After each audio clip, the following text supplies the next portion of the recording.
जैसा कि हम देखते हैं कि ड्रामा सीरियल मीम से मोहब्बत में रोशी अपने मोबाइल में मिठाई सर्च कर रही होती है और वो अपने कुलीग्स को बताती है कि मेरी मंगनी हो गई है और मैं आप सबको अपनी मंगनी की खुशी में मिठाई खिलाना चाहती हूँ।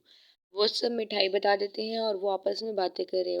उसकी एक कुलीग कहती है कि रोशी तुम बहुत खुश नजर आ रही हो। वो कहती है तुम्हें पता है जब बचपन में मुझसे कोई पूछता था ना तुम बड़े होके क्या बनोगी, तो मैं कहती थी दुल्हन। वो अपने कुलीग्स को मिठाई खिलाएगी और जब आगे जाएगी तो वो अपने सर से कहेगी आप मिठाई खा लें मेरी मंगनी हो चुकी है। वो मिठाई उठाएंगे और सर कहेंगे अगर तुम्हारी मंगनी की मिठाई सब में बंट गई हो तो हम मीटिंग के काम शुरू करें। और रोशी कैफेटेरिया में जाएगी, अपना नाश्ता करेगी, अपने अंकल को कॉल करेगी और बताएगी कि मेरी मंगनी होने वाली है, सर ने तो मुझे चच की मिठाई भी ना बांटने दी। दूसरी तरफ आज के शेड्यूल में गड़बड़ हो गई है, हमने अपने दोनों मुखालिफ आपस में मीटिंग के लिए बुला लिए हैं। जब मीटिंग होती है उनकी आपस में लड़ाई होती है और वो चले जाते हैं। वो गुस्से में आकर रोशी को अपने ऑफिस में बुलाएगा और रोशी की बेइज्जती करेगा। रोशी अपनी गलती मानने के बजाय और चीखेगी जबकि वो कहेगा ओके इनफ, इसके बाद कोई बात नहीं। तुम अपनी गलती भी नहीं मानती और ऊपर से गलतियों पे गलती करती रहती हो। अगर अब दोबारा हुआ तो मैं रिश्तेदारी को भूल के तुम्हें यहाँ से फायर कर दूंगा। बाहर आने के बाद वो गुस्से में आकर बैठेगी और अपना रेजिग्नेशन लेटर रेडी कर देगी।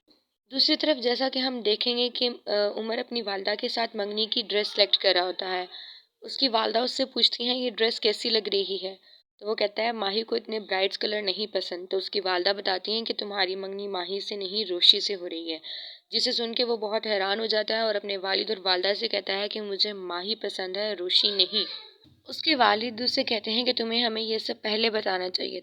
दूसरी तरफ उमर माही के पास आएगा और माही उससे पूछेगी तुम यहाँ क्यों आए हो, 2 दिन बाद तुम्हारी मंगनी है, जाओ जाके तैयारी करो। वो ये कहकर वहां से जा ही रही होती है कि उमर उसका हाथ पकड़ के रोकता है।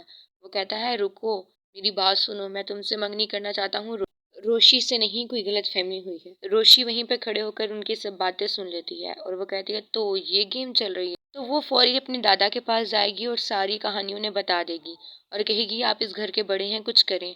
उसके दादा सारी फैमिली को इकट्ठी करके सब बात बता देंगे और सब खुशी खुशी राजी हो जाते हैं।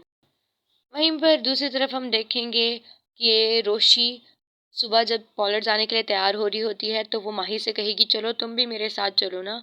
जब वो पॉलर जाते हैं तो जब पॉलर वाली पूछती है ब्राइड कौन है तो वो माही को आगे कर देती है कि ये ब्राइड है। माही ये देखकर बहुत खुश होती है। दूसरी तरफ हम देखेंगे कि उमर अपनी जगह पर उदास बैठा होगा। जब माही को उमर के पास लाके बिठाया जाएगा तो उसे नहीं पता होगा कि मेरी मंगनी माही के साथ हो रही है। रोशी सारी फैमिली को लेके सामने बैठ के सीटी बजाती है। जब उमर उसे अपने सामने बैठ के देखता है तो हैरान हो जाता है। वो अपने पास देखता है तो माही बैठी होती है जिसे देख के वो बेहद खुश होता है और वो पूछता है ये सब कैसे और कब हुआ। सारी फैमिली फिर कहती है सरप्राइज। माही और उमर बहुत खुश हो जाते हैं ये सब देखकर। उसकी दादो कहती है चले हम मंगनी की रस्म शुरू करते हैं। मंगनी की रस्म जब हो जाती है वो एक दूसरे को गले मिलते हैं। सब बहुत खुश होंगे। उसके बाद जब उमर माही और रोशी बैठी होगी और रोशी कहेगी ये सब मेरा प्लान था। दूसरी तरफ जब रोशी अपनी फूफो के पास खड़ी होगी तो वो उन्हें बताएगी कि दुल्हन बदलने का प्लान तो सिर्फ मेरा था। रोशी कहती है कि आप खुश हैं, मैं भी खुश हूँ। ये था हमारा आज का व्लॉग। अच्छा लगा हो तो लाइक कीजिएगा, शेयर कीजिएगा, सब्सक्राइब कीजिएगा। मिलते हैं नेक्स्ट व्लॉग में। अल्लाह हाफिज़।